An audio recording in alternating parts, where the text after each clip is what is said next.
guys, this is Vaughn. This is going to be part 2 to making that money Mr. Garrison style. As you can see, I got a whole bunch of level 100s, 11 per server. I got a lot of them out there. And I'm going to show you guys how to roll up your sleeves and make money fast and dirty. This here, I'm doing Frosty real fast. Hi, Frosty. She is such a lover.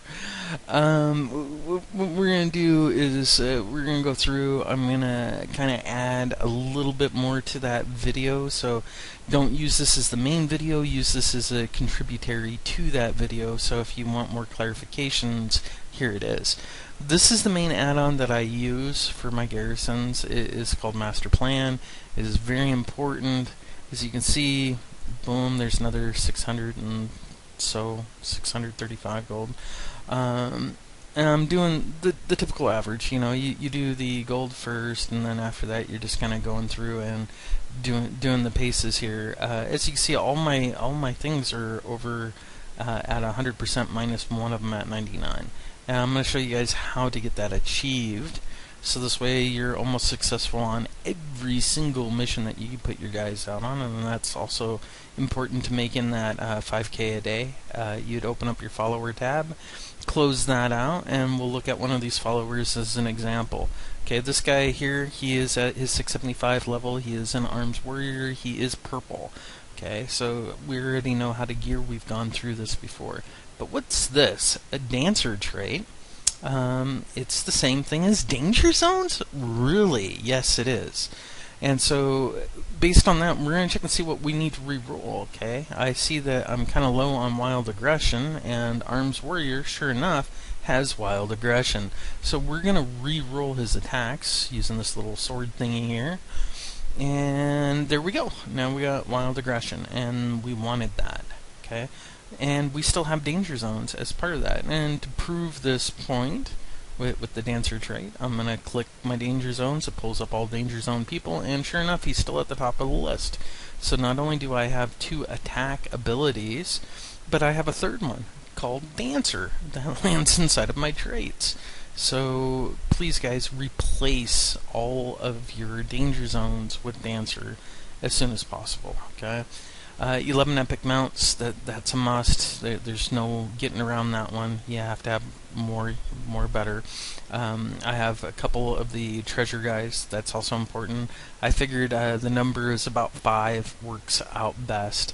I mean, if you could squeeze 6, then all the more the merrier kind of thing, but usually speaking, you won't have enough missions to use like 8 or 9 of them. They're wasted, okay?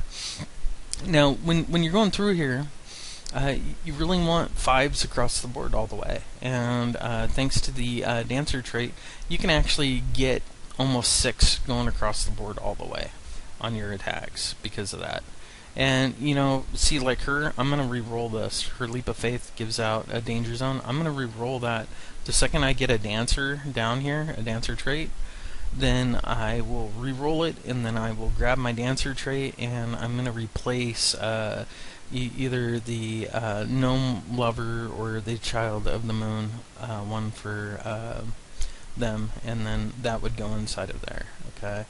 A couple of the other things that we're looking at, not only do you want 5 across the board, possibly 6, you want burst of power. Burst of power is a huge one. Hours under 7 on a mission, and as you can see, thanks to the epic mounts, I'm doing missions at 4 hours or less. So that means high stamina sucks. Don't get it. If you have it, re-roll it. You don't want it. It's bad. Because you're not going to be doing 7-hour long missions. You want to make money.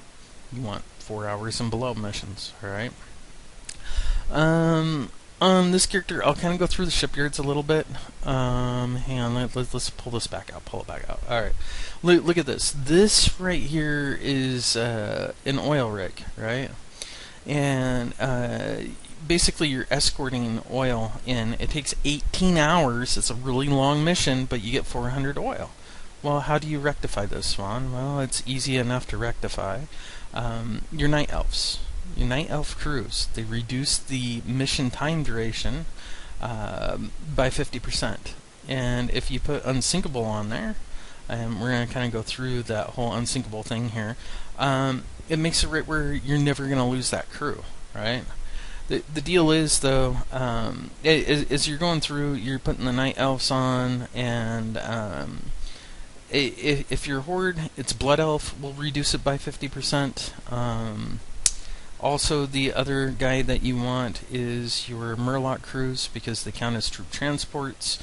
So if you get a Murloc crew on, let's say, your carrier here, that means that you can do ground attacks and also additional attacks, right? So as we're going through, as you can see, I just kind of did a little suicide mission there, because if it's not either a Night Elf crew or a Murloc crew, cash it, dude. Salvage yard is important. Level 3 salvage yard, level 3 dwarven bunker is part of your build, level 3 barracks is part of your build, and of course the trading post, and Lunar Fall. And I'm going to go through this real fast. Lunar Fall is mainly because you're going to get lucrative treasure missions unlocked, and also at level 2 you get that Millhouse Mana Storm guy, so you can't go wrong with that, right? Your salvage yard, heavy crates of salvage. Every single day you're going to get about 500 to 1,000 gold extra because of it, so use it, please. Dwarven Bunker is good to get your arms for selling garrison resources, to get arms to get your guys to that 675 level. Also, you get a free roll once a week if you're somebody who likes to do that raiding thing. The trading post I choose over the top of the other one because you get a 20% increase of reps. And rep is very important with your shipyard. And the reason how come is because right here, your Hand of the Prophet, only at Revered with Hand of the Prophet can you buy the oil platform, right?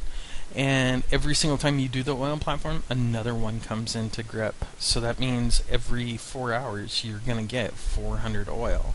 Well, every 4.5 hours you'll get 400 oil. And then that means essentially you do not have to do your dailies in Tan and Jungle anymore once you get Revered, technically, because you'll never run out of oil. And I'm just kind of going through right now. This is her second time through. On day 1, she's already at, 6 or so of the green salvages and 12 or so of the regular crates. See ya, Frosty. As I say, man, all of my characters are, all 11 of these guys on the server are above 100 grand each. You know, if you do your math, 100,000 is $1 million, so I have over $1 million gold on the server because I embrace my garrisons. Okay, so guys, embrace your garrisons. Don't be stupid. It's free stuff. Embrace them, please. So much money to be made. All right. Hi, Vondella. You're my last one. All right. Every single day, I spend about 2 minutes per character going through and doing their follower missions and their shipyard missions. And I do that about 3 to 4 times a day, so that's anywhere in between 6 to 8 minutes a day I spend on a character. Now, I'm just proving to you guys, see, look, she has all of the same buildings. It's important to have that kind of layout and structure because that's the best way of conducively making money. And if you want to make money, those are the buildings you need. Okay? And once again, I'm just showing you, you know, the master plan is a wonderful apparatus. I strongly advise anybody of getting master plan. If you do not have Curse Client to get master plan, go Google it, master plan WoW add-on, and then download it and then add it to your files. Okay, if you're somebody who just can't do Curse Client for whatever reason, I strongly recommend this. Guys, I have, 16, 17 level 100s now. Okay, I'm going to make another movie on how to go from level 1 to level 100 within a month on 11 characters, just because I know how to do it. And do it with minimal questing and minimal hardship. Alright?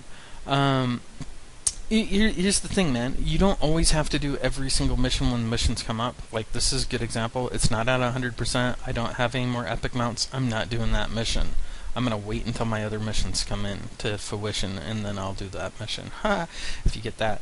And like I say, this here is the very beginning of day 2 for her, and I'm just going through and see like that, over 50 crates of heavy salvage and 11 of the bags for me to get on her. And you know, essentially, like I'm saying, 4 hours. Don't do missions longer than 4 hours, guys. Okay? The idea is to crank over those missions as fast as possible to make the most amount of gold. Okay? That's why epic mounts are so freaking important. I cannot stress this enough to people. Please, listen. That's how you make money. See? Look, I'm making money. All of my characters make money. It's not hard. It's free money. WoW gives you free shit. Take advantage of it. Okay? Now, I'm going to go through, I'm going to talk a little bit more about shipyards here. The circular missions, that I just put my hand on, you usually want to do those ones first because they give out buffs, and you get those from star missions. Once again, I'm going to talk to you about the importance of using Unsinkable with your Night Elf crews, because it is a duration of 50% off of the missions, and a lot of the shipyard missions are extremely freaking long. So you really want those Night Elf crews, okay? And as you can see, I have to replace this because the ship sunk, and it takes off Unsinkable. And then I have to, well, the ship isn't sunk when it does sink, it just takes off Unsinkable when it sinks. So you have to go through all of your ships all the time before you send them all out, and make sure that they have Unsinkable. And the Dwarf crews are the same as Goblin crews. They increase your gold by 100%. You can have 1 or 2 of those guys in there, but mainly you want Night Elves and you want the Murlocs. And I would not waste a Unsinkable on a Dwarven Vassal. Okay. In the next 3 minutes out, it looks like I have my rigging shipyard with another 400 oil here. Yeah, I mean, it's not easy getting Night Elf crews, guys. It's not. You have to send a lot of characters out on suicide missions. This is the Order of the Awakened. You get this one for battleships, and also you get submarines. So you can own one of those guys from Order of the Awakened right there. Yeah, you have to be exalted with those cats to buy it. You buy it for 500 gold. You're only allowed one of them.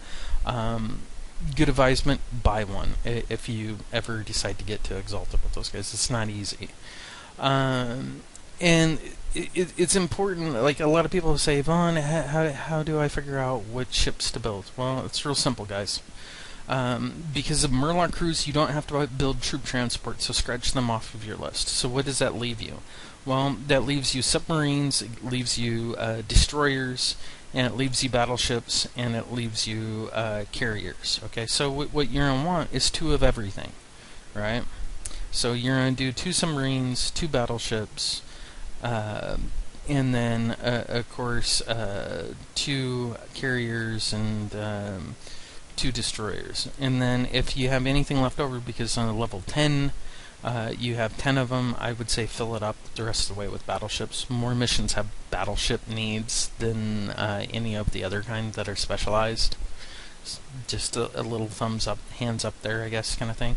So out of 10 ships, you would go 4 battle, 2 sub, 2 destroyers, and 2 carriers is basically it. And the reason how come this one has 3 of the destroyers is because of that whole entire hand Order of the Awakened.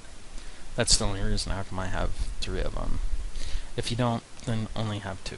Okay, and this, of course, is another gold mission. The gold missions are very lucrative, guys, on the shipyards. Very lucrative. That mission that I was just looking at had 3K, and so the second I turn that in, I'm getting 3K more. Okay, the deal here is to make money, guys. Make money, make money, make money. I will talk to you guys later. This is just to augment Make Money, Mr. Garrison Style. Bye, Vandella. Bye.